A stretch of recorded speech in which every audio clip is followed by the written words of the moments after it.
Hello, everyone. Welcome to our webinar. Today, we're going to be talking around the contact center landscape in 2024. The title of the webinar is Peering into the Crystal Ball. I will take a second to reassure everybody, we haven't sat around with shawls peering into crystal balls. It's actually off the back of research that we conducted with 100 contact center leaders across the industry. And we've collated that information. And essentially, the content of today's webinar is to talk through some of the key findings of that information and extract some of what we've been considering internally as part of that data that we've shared. Today, the conversation is between myself. I'm Sean McIver. I'm the product owner, one of the product owners here at MaxContact, and Ben Booth, the CEO at MaxContact. Welcome, Ben. Hi, Sean. Um, so yeah, the essentially we looked through all of the data that we had and we kind of identified some key items, key extracts and takeaways. And our study found that these are the top areas of focus for contact center leaders in the next 6 months. However, if we can extrapolate that to assume that there's a good proportion of these that will still be focus areas as we move out towards the tail end of 2024. So very briefly, to just run through these, we've got number one, enhancing customer experience and satisfaction. Number two, optimizing contact center budget and cost management. Number three, improving agent performance and productivity. Number four, implementing new technologies for contact center efficiency. Number five, enhancing data security and compliance measures. And six, adapting to a remote or hybrid contact center operation.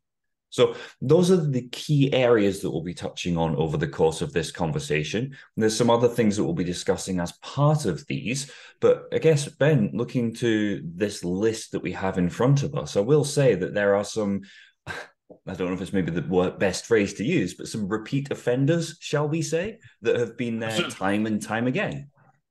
Yeah, just looking at number one, I've been doing this 20 years. That's been number one for 20 years. Enhancing customer experience. And with all the new technology and everything we've got now, it's how, yeah, I think we read a report the other day.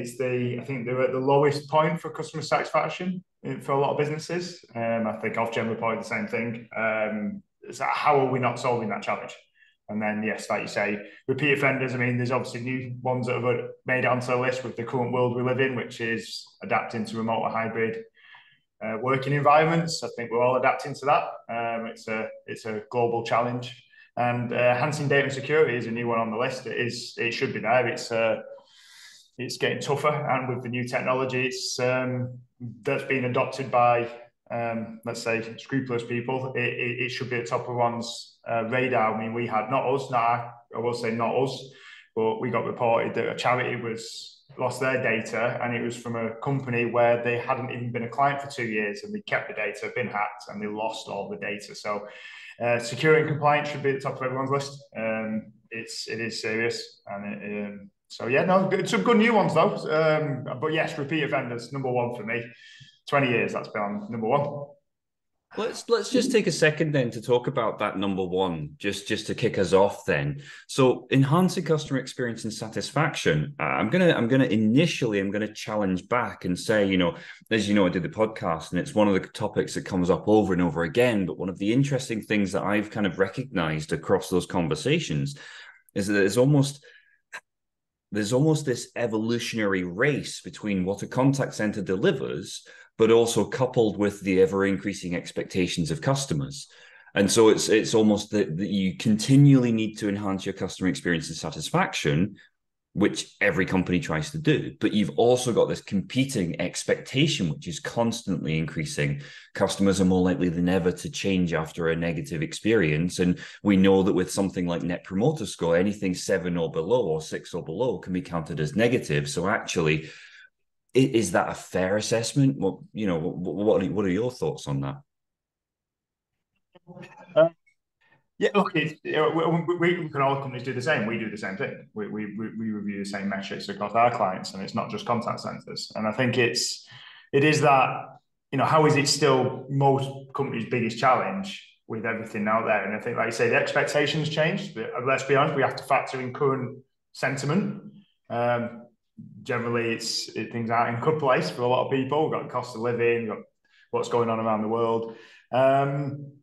Is it Net Promoter Score? I mean, I think, obviously Net Promoter Score is a really good measure of success, but we did a Net Promoter Score recently internally with our staff, and most of the scores were 8s. We did have 10 and 9s. There was none below a 7, yet we still get a low Net Promoter Score, but it's 8, 9, and 10. So you do have, I don't think you've got to look at everything. This is the thing. You can't look at one indicator and say, this is good, this is bad. Most contact centers, when you get your bad reviews and you see CSAT, we look at it from our support function in our business. We handle 700-800 cases a month. We get less than 0.1% feedback. And overall, when we speak to our clients, they're happy. So it's how do you get a true reflection of client satisfaction and service? And I think it's that feedback loops now that everyone's trying to improve across their business, the organization, but also with their customers is actually what's really key, and getting the data points in there to get a true reflection. I think that's an interesting point, and on the next slide we've actually got the ranking of what our interviewee said was the most important contact center metrics. And again, you can see at the top, number 1, 100%. Everybody said Net Promoter Score was critically important, with CSAT following up closely behind. I guess one of the questions I've got then is around, obviously there are more and more metrics to measure, and there's more and more data that allows you to measure things. Is it overwhelming? I mean, I see that, we've got some very familiar metrics on there at the moment. Is that almost overwhelming? Does that make it more difficult to understand where performance really sits, where the focus needs to be?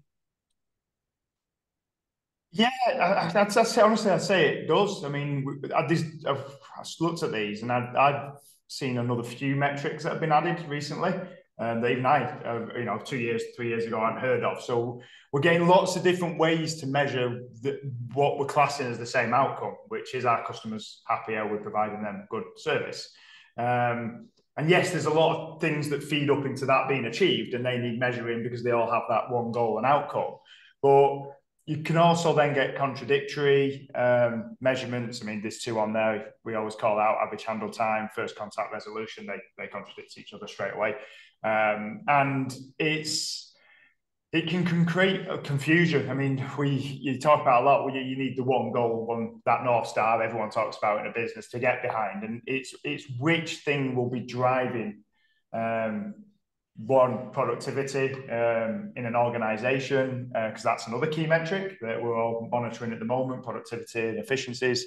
But how you also recognize that customer satisfaction. And if you throw I mean, even at a business, if you think about the people at the coalface on a day-to-day, what's that, 8, 9, 10 metrics, and there's more, let's be honest.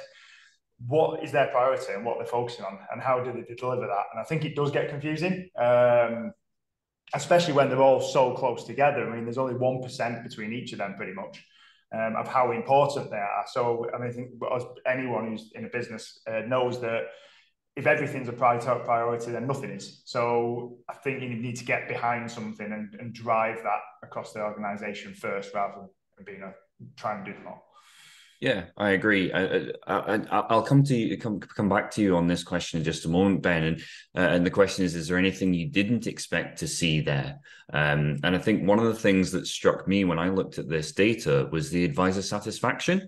Now, don't get me wrong, these are all within a couple of percentage points of each other, but I did find it interesting that, if we think back to our original list of 6 things, item 1 was enhancing customer experience and satisfaction. Item 3 was improving agent performance and productivity. And yet on that list in front of us, advisor satisfaction there is at the bottom of that list.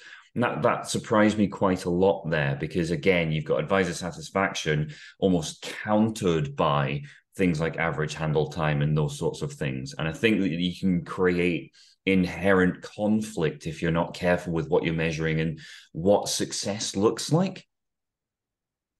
So I guess same question to you. Is there anything you didn't expect to see there, or anything that you thought you would see and then didn't? The only one that stood out, and I do understand it, is that I didn't expect was how high up, so customer effort, and I do understand. I go back to basics quite often. how NPS, what makes how do we get a happy client typically in most inbound, outbound types of contact centers? And it comes back to usually basic things. It's, am I waiting a long time? Usually, but not that important first time round, to be honest. This gets a little bit common. And is my issue resolved promptly with a happy, relatable, relationship building individual? And then if that falls down and you're having to come back in, that's when things break down pretty fast. So I just, service level being in there, and typically an service level could be monitored in lots of ways. But again, some of them, if your service level is we answer X% of our interactions within X amount of time, so 80% within 10 minutes, whatever, then that causes a problem for your first contact resolution, because you're striving to get people off the interaction because you're breaching your service levels. And I think this is where we get behind what it is we're trying to achieve. It's so hard now to measure across the whole set, the whole ecosystem, when you've got people coming in on web chat, email, how you're tying it back to the same conversation or ticket, to see how these metrics are actually unfolding. And if your data isn't 100% accurate, so you're not measuring these repeat interactions tied back to the same case, then I'd advise actually you don't measure it, because it's artificial and probably sending you in the wrong direction. I know that's quite controversial for some people, but measure what you know is right, what's accurate, and what matters. And that also would get rid of some of the noise. But yeah, there's a few in there. Advisor satisfaction, to be fair, that go back 5 years, that wouldn't have been on the list. So it's good it's working its way up. That's good to see. Yeah. No, that makes perfect sense. One of the other things that I think I really found interesting within the research that we completed was that artificial intelligence is everywhere at the moment. Everyone is talking about artificial intelligence in some way, shape, or form, and it doesn't matter whether you're talking to friends in my D&D group. We use AI sometimes to generate ideas for monsters, or whatever industry you're in. Everyone is talking about AI. And it was interesting on the next slide, when I move on to it, you'll see that we actually talked around, we actually asked this question and the ways in which AI is currently impacting contact center leaders. And again, we can see there that we've got some really diverse responses.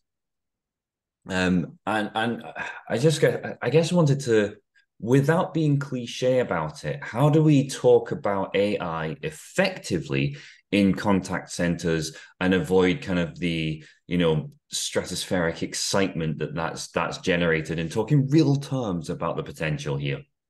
Challenge laid down, Ben. Yeah, just to start what you did there as well. You almost got the thing that we discussed earlier. What's the real question there? One thing I would like to say is it's funny how there's no measurements on how AI is improving customer experience and agent productivity. How are you measuring it? That's actually quite tough to measure as well, overall in a contact center. But sorry, I've missed the actual question there, and I'm going to ask again just to make sure I don't answer it. I went off topic. No, it's fine. I was just saying that, AI is everywhere at the moment. Yeah. How do we ensure that we're making the best use of these new tools that are inevitably going to come to the fore in the next 12 months, but also tempering expectations on what that actually means? Okay.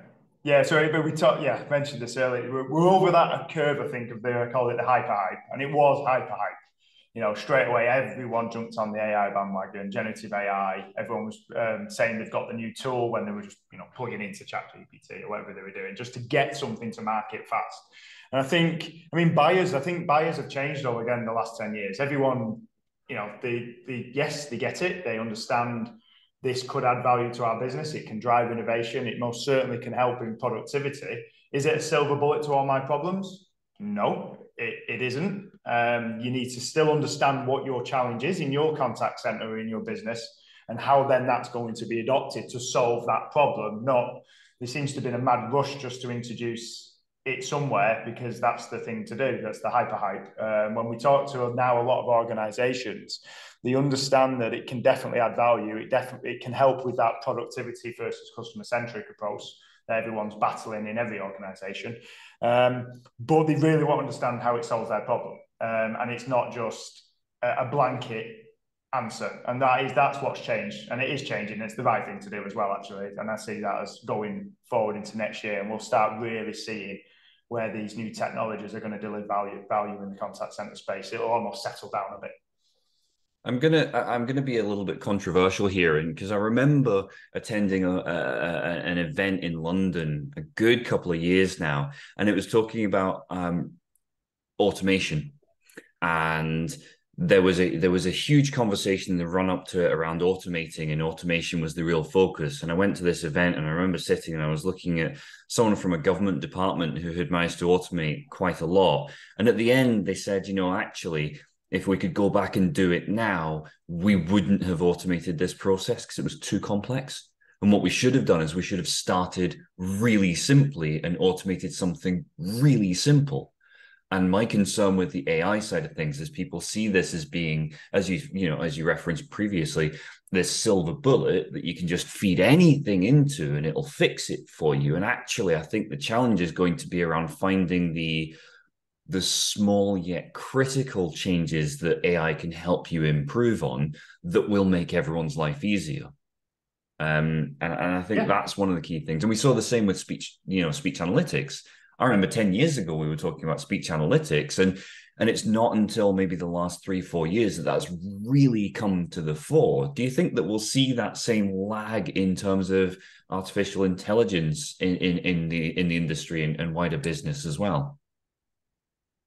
It's tough to predict. I mean, speech analytics is still, as far as number of contact centers that actually have adopted speech analytics, it's a low percentage uptake, but it provides significant value. We know it does. I think there's a bit of I've talked to a lot of customers and people with contact centers. There is almost a bit of a fear of getting it wrong as well. I mean, just give you a real life story. So we have everyone's Microsoft Copilot's getting mentioned everywhere. And if you don't know, it was released to developers about 6 months ago. So developers have Copilot and it helps them write code faster. If you go across our developers, and we have done this, about how many think it has had value and increased productivity, most of them do agree it has by 20%, but some of them hate it. Just don't like it at all. And the other thing with this technology is, as we put them in, the use case is there, but we also need to see that adoption that does work. Speech analytics is a different one because it's usually post-call and offside. We're talking about using technologies that are right there in your face, constantly pinging and telling you how to do things. And we're dealing with humans at the end of the day. Yes, it might offer them some insights, but if you're an experienced member of staff, actually, and this is what we saw with the developers, they didn't like it at all because they wanted to use their own problem-solving skills, etc. So it's tough. Will it be a slower uptake? I think the difference is with the current climate we're in, everyone's looking for those productivity gains, and I think that's accelerating a bit of its adoption more so than previously, because all the conversations we're having, prospects in the pipeline, it comes back to that. We need to improve customer satisfaction, but there's a big focus on what productivity is and bringing that into the contact center as well, trying to move it more as well to less of a cost center to the business. And it is seen too much of as a cost center, actually, and it shouldn't be. Some of the other things it should be seen as is actually it's a revenue generating area of a business, because we all look at net retention, and the customer experience that they have actually feeds into that probably more than most areas of the organization.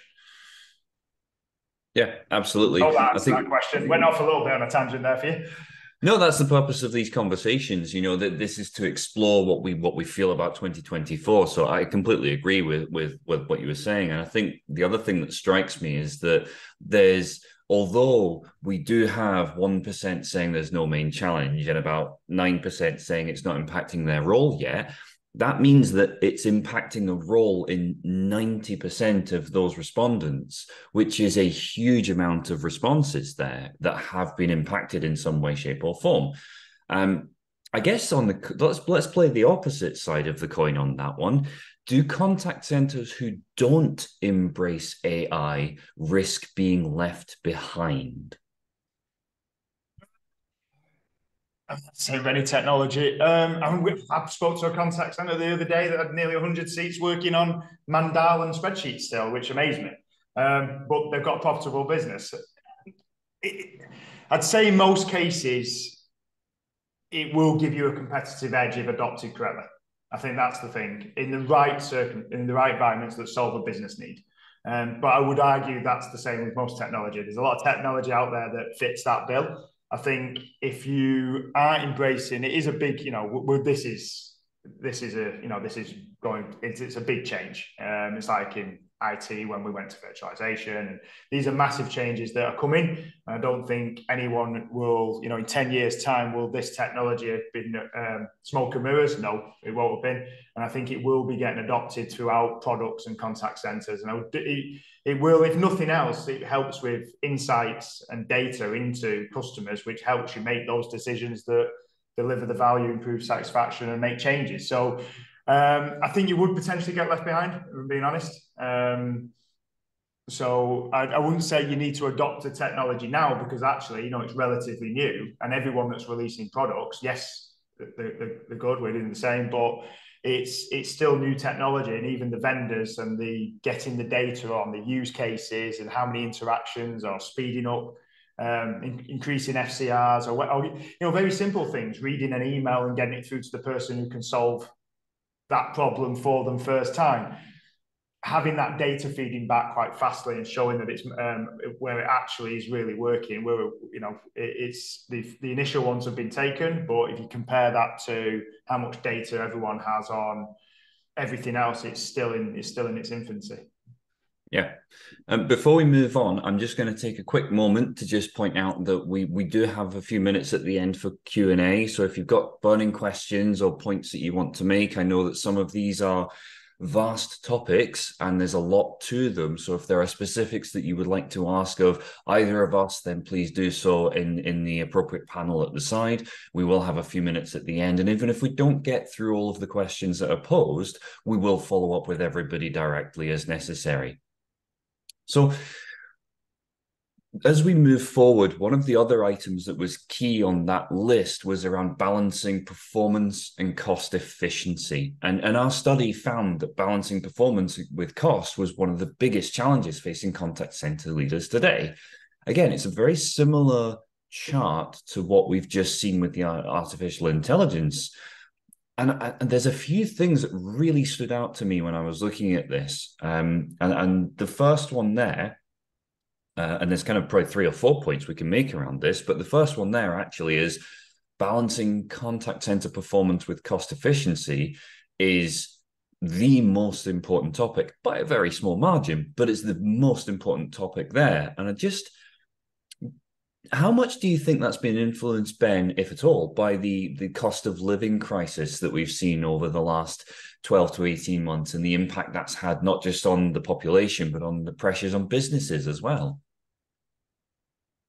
I've said this before, you can take contact center out there. I think it's all organizations. All our costs have gone up ahead of over probably forecasted budget with inflation being so high.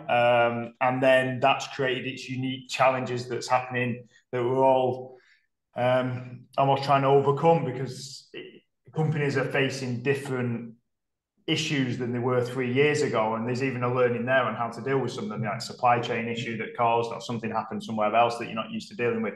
So the cost of living in the current macroeconomics have really, I keep saying it, we're saying looking to 24, over the last 3-4 years, who's predicted the next 6 months, right? I'll take no one. So when we're talking about this, I'm doing a bit of a on my face, because if I could do that right now, I'd be doing very well. So it is definitely driving that, and we've seen a massive. We saw the staffing shortage in the industry during the pandemic. It's still there. It never came back. And it's, again, across a lot of industries. So we've got driving up costs, a smaller employee base, and we're trying to improve service all at the same time. It is going to have a compounding effect. I'm going to ask potentially a difficult question of you here, Ben. You said that you could apply this to pretty much all businesses and take the contact center element out of it. Do you, as a CEO of a business, kind of see similarities in what you perceive the challenges to be internal, like as a business, when you look at this graph? Yeah, I mean, I say you could literally put this is not far off an answer to any business. The biggest word getting mentioned in any sector, and you'll see it when you read it, is how do you measure productivity? Not hours work, productivity. How do you ensure every hour is delivering value? So how are you making sure that you're delivering customer experience? Is it training? What is it we need to do? We look at the same things. But yeah, we're saying exactly the same customer-centric culture. We know that being customer-centric and creating those feedback loops allows us to, one, keep the client, but two, allows us to build better products and services because we understand our clients' needs both now and in the future because we're close to them and understand their businesses. So it's not all, it's a bit of a selfish approach as well because we build a better product, which means we sell more in the future. So it's virtually the same list. And I think a lot of businesses are feeling that pressure. I mean, productivity, sustainable growth are the two biggest terms I hear in the industry that everyone's trying to tackle. And because of the economy at the moment, it's a volatile market. Everything's volatile at the moment. And it's how do you predict those potential headwinds that we're facing when you're trying to drive these priorities in your business is very hard. And I think all businesses are facing that right now. And that's what's creating this even spread. I mean, it's funny that when I look at charts like this, and it's a very even spread with not really one call out priority, then if you probably looked at the survey for this, everyone would say balancing costs in the contact center is number one, very, very, very, very closely followed by number two, by number three, by number four. So they're really all a priority. And I think that is the challenge we're all facing. On the back of that, then, again, with no disrespect to anyone external or internal who is involved in the collation of this data, is there an argument to be made that maybe the 1.98% who said there is no top priority are maybe the ones who were most aware of that split, of that division? Because certainly looking at it from what you were just saying around that even spread in previous years and in other environments, when I've been on similar calls, when I've seen similar data, there does tend to be one really clear dominating area, and that's where you focus the conversation. It's on that one dominating area. Actually, we're in this as we move into the end of the year and the start of 2024. There's this, as you say, this even split across these very distinct areas. They don't, and some of them don't even all sit within the same area of business. No, we'll take number three, communication across departments. I mean, that was in the and hybrid working. We grew our business in a hybrid environment, and that was a learning curve because onboarding process and buddying up all of a sudden went out the window that we used to do. So it's that ensuring, seeing, I think that's very key. I mean, every business, a lot of the, you get your communication and cross collaboration working well, they drive the other two as well because those things just naturally start happening. So I think that's what I say. It's very tough at the moment. Everything's a priority in an organisation. We've all gone through more change than in the last 3 years than any of us saw in the previous 10 probably. And we're all still learning, we're all still learning how that handles. We're trying things. I say in our business, we're trying things and not all of them work, but we keep trying. And it's different for every organization. Whereas you go back and there's almost, Google, you read books, you go online, there's almost playbooks on how to do these things and make these changes. There is no playbook at the moment for the changes we've gone through because we're still doing them. Yeah, no, I think that's fair. And I think I feel like that also means that there is, as much as there's no right way for doing this, there's no wrong way for doing this either, as long as you're continuously monitoring, checking the metrics that matter, and that's really important, but those metrics that matter are moving in a positive direction. And I think as long as you're doing that, the biggest risk, I suppose, is that to change nothing. If you make no changes at all, that's worse than making a change for the worse and recognizing and correcting that. Yeah. Doing nothing is always an option, and sometimes it is the right option. But I'm going to go off my experience. Very rarely is it the right option, and sometimes it is. Don't get me wrong. But if the metrics aren't there and something needs to, things won't change from your metrics unless you try something. So doing nothing's, I mean, it's there's never going to make the improvement. But there's that fear of there's indecision. We're seeing it. There's indecision in the marketplace in contact centers because there's a fear of failure now. Because costs have become an issue and we're driving efficiency, trying something and spending money on X and Y to improve the performance. Well, the big problem now is what if that fails? And there's a lot of indecision, and it's tough. But I think that comes, that's a different challenge, the leadership challenge that we need to overcome. But the amount of contact centres where I can only go from our own experience, where actually indecision is the biggest problem because of just fear of that change not working out.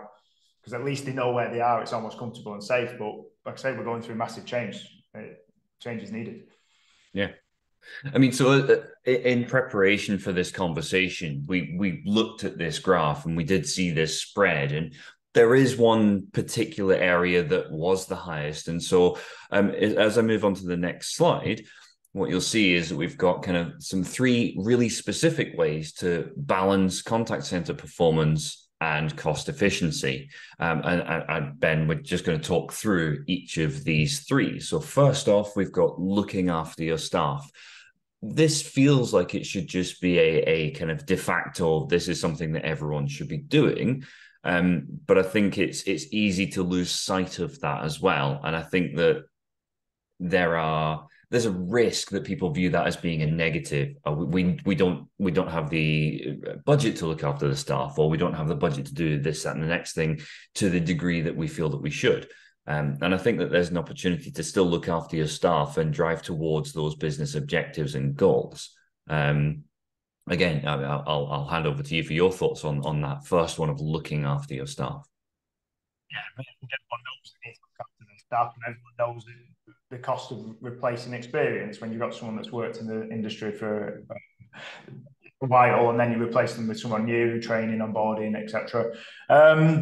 I think one thing I would say is when we did get into the pandemic, there was a feeling contact center staff were a little bit numbers on spreadsheets to some bigger organizations, and they're replaceable. Attrition rates notoriously high in the industry. That completely changed when we went into the staffing, because all of a sudden you had to focus on your staff, and it really did improve. And I think people do look after their staff much better now. Again, a refocus on it is never a bad thing. But I'd say what then happens, and you see this for anything else, is because focus is shifted to other objectives in the business, then that one starts tailing off. And if you were to take all your 6 key metrics at the beginning and some other KPIs on measuring, I think any organization would tell you all then improve if you do that first one. Regardless of what technology you use, by default, it happens if you get that number 1 right. So again, we talked about it earlier. Sometimes it's good just to go back to basics a little bit, and going back to basics and saying, well, if we do that, all our metrics improve. If we don't do it, they will come down regardless of what technology you implement as well. So it is important to recognize that continually. Yeah. Again, I think off the back of what you've just said, the looking after your staff, then as we've got number 2 there, investing in the right technology. We've seen so many situations and scenarios, and not just within the contact center industry, where a decision to invest in technology, which wasn't the right technology, resulted in significant challenge for business. So again, I think that feeds into that. A good contact center solution should streamline processes. It should get the right information to the right users to deliver the best outcomes for the customers as possible, whether that's digital or voice, regardless of the channel, regardless of the avenue. You should be able to see those metrics off the back of that solution. Sorry, I've kind of steamrolled a little bit on that one, Ben, but that's the headlines as I see it. Technology vendors, all technology vendors, the return on investment is usually efficiency, productivity, improved service. As you put the technology in right. I mean, one problem we've got at the moment is that a contact center, the technology in a contact center over the last 5 years has exploded. It's gone from inbound and outbound calls to omni-channel to all the PCR, WFM, speech analytics. You just go on and on and on. It's an ecosystem of technology now. And and there's so much noise out there about everything that it's again, keep it simple. What the challenge is trying to solve, where we're trying to get to in 2 years, what do our customers want and need in 2 years' time, not what we want as a business. And then that one actually feeds into one, because if you give your staff, one of the key things when you talk to staff and making them happy is, have they got the right tools to do the job? Have they got the right permissions? Can they get to the right information? Can they get to the answers? Have they got, is it easy to use? Is onboarding reduced? So technology absolutely can always do that. And it's any technology. We use a lot of technology in our business, and every single piece of technology drives productivity and efficiencies, and even visibility. So the other thing it can give you is data. A lot of times we go into organizations, they haven't got the data and the insights to answer those simple questions. What's the reason our contacts aren't happy, our clients aren't happy? What's the reason we're getting contacted today more than yesterday? And getting easy and fast answers in technology now, and especially the new technology that's coming out, can answer those questions much faster than it did 5-10 years ago. So I think investing in the right technology, I will also, and I'm going to plug here, not just for us, but it's got to be the right company as well, because you can buy the right technology, but if it's not implemented right, it doesn't matter as well, in the same as anything. And we do come across companies like that, where I was at a vendor event, and it was quite open table, really interesting. Everyone was open and honest, and all vendors change out other vendors. Interesting. Yet we've all got technology. We all have, a contact center platform, and I would argue a lot of it's implementation's gone wrong, training wasn't done, staff have left with the knowledge. They've never looked at why things were set up that way, and it's been in 3, 4, 5, 10 years, and it's become convoluted and a bit of a mess, and no one knows why, because the experience has left the business of why it was set up that way, and there's fear of changing it. There's lots of things that you get that technology piece right, it feeds into the other one as well. It also implements faster, keeps your business more agile, because you can make change and try and test. Yeah. I mean, we've got the third point on there, which we've talked on across the course of this conversation, which is analyze, optimize, and measure everything. So I think with all of that in mind, we'll move on to the kind of the conclusion, or the summarization of what we've come to at this point with the next slide around our 2024 predictions. And I'll open on this one, on this next slide. My thinking on this is, I think as we move into 2024, as we've just seen, there's a diverse range of focus areas. There's a diverse range of points that seem to be challenges, and there's not one single bullet. There's not one silver bullet. And I think it's going to be very much a case of measure what matters, pick one metric for starting with, choose one metric, simplify down, make sure that metric is moving in the right direction. And I think as long as you get that right metric, or combination of metrics if need be, but I think trying to deliver across every single metric and having everything as a top priority means that you limit in terms of the impact you can have. So that's one of my predictions for 2024. I think we'll see a simplification of actually measuring what matters. Ben? I agree to a degree. I mean, it's like I measure. I think it's on what we're focusing on, the outcomes, and we'll see what technology is actually adding the true value. And there's some questions about that, and I agree.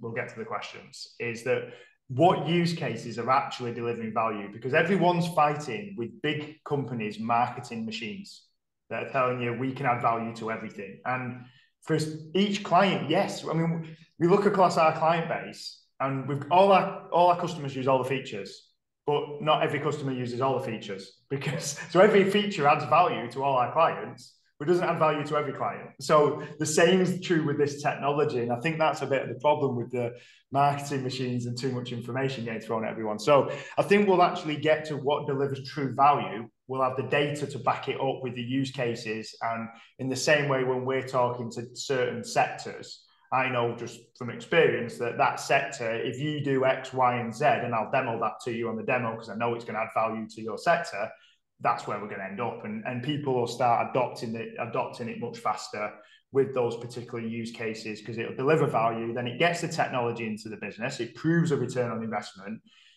And then you can start seeing where it can grow, like everything does in the organization, how you can improve those other areas. Yeah. No, that makes sense. And it feels like that kind of ties the two things tied together. It's almost like 2024 and this shift could be almost a year of kind of getting back to basics, deliver value, measure what matters, and really focus in on those specific areas that deliver that in incremental ways.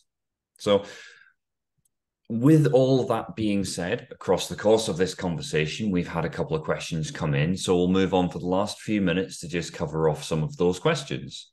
So, question number one, artificial intelligence is quite a broad term in the contact center. Can you talk about some of the specific use cases where you are seeing it really add value? Yeah, and again, this, like I said, all our clients use all the features, but not all clients use every feature. So it depends on what your use case is. But the simple ones that are going fast that add value, simple things like data insight. So analytics now on speech is really taken off, and it's took off because it's changed because of topic detection, etc. So it's not hear the words I'm seeing, which is what analytics used to do. It's hear the topics and the subjects you're talking about and what the sentiment is, and drives value. So you're getting insights from the data. That's adding value because it allows you to make decisions and see what's happening. Not just in your contact center. I will actually say, bear in mind, contact centers are typically the highest touch point with your customers. So you actually are learning a lot about your customers as well. Next is simple ones. Still drives me mad. Getting the right interaction through to the agent that can solve that problem. So read the email, web chat, etc., and it gets to the routing through, because the one problem in contact centers from now is actually the issues are more complicated. Everything's got more complicated. So the skill levels have got up, and all these things are happening to get the right interaction through. Auto summarization is obviously good. That just saves time.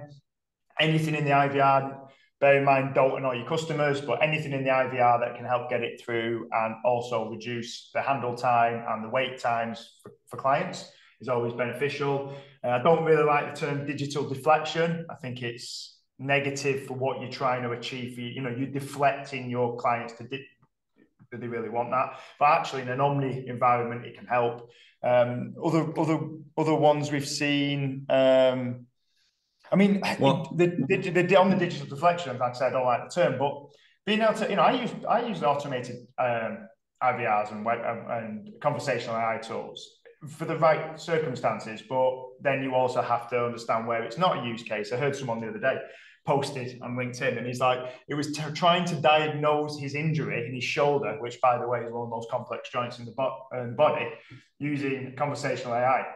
Absolutely the wrong thing and use case for it on the NHS or Bupa were using it, and it's just like it. But if you've got, you start to see NHS adopt it in practices as well. There is absolute use cases for those. I'm going to ask you, Sean, as well, because I've just gone through all mine on my head, but you talk to a lot of clients. Which ones have I missed? I think the key ones from my point of view, the use cases is things like a quality assurance department who have a limited number of people to do a very complex, very demanding job. And that is, we know that the biggest resource is time. Therefore, the biggest challenge is getting the greatest value from that time and utilizing AI, speech analytics, conversational intelligence. You're able to identify, okay, what are my biggest risk areas? And being able to actually invest that time in those biggest risk areas still allows you to uplift performance overall, tighten that feedback loop. And it means that you have that reassurance that you're not just doing a scattergun, I need to do 10% of calls or 1% of calls. Actually, it's delivering that value. It's also able to answer with the topics that Ben touched on. It's able to do things like answer those really key critical questions in a quantitative way rather than a qualitative way. Why was today busy, for example? So I'm conscious of time. We have approached the end of we are at the end of our allocated 45-minute slot, I'm afraid.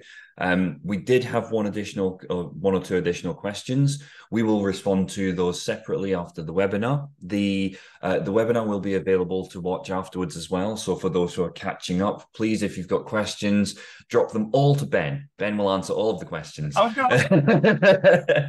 tell you what I will answer quickly. Costs are coming down. in the models. That is already happening. Yeah, we even saw that with the recent OpenAI had a conference very recently, and that was one of the big things they announced that was the actual cost is coming down massively. So yeah, those large language, and most companies don't use the biggest models because of that reason. They're too big. So everyone sells the big one, but they're too big. But the costs are coming down, and also as people are learning the technology, people are learning what models are needed where, and actually you can use multiple. So it's really coming on now. It's really coming on. Yeah. So all that being said, thank you very much, Ben, for taking the time to speak with me today. Apologies for some of my unexpected questions I sprung on you. Thank you, everyone who's joined us for this conversation. It's been a lot of fun, and feel free to reach out on LinkedIn. Looking forward to seeing where everyone takes their business in the next year. Thank you very much, everyone. I know.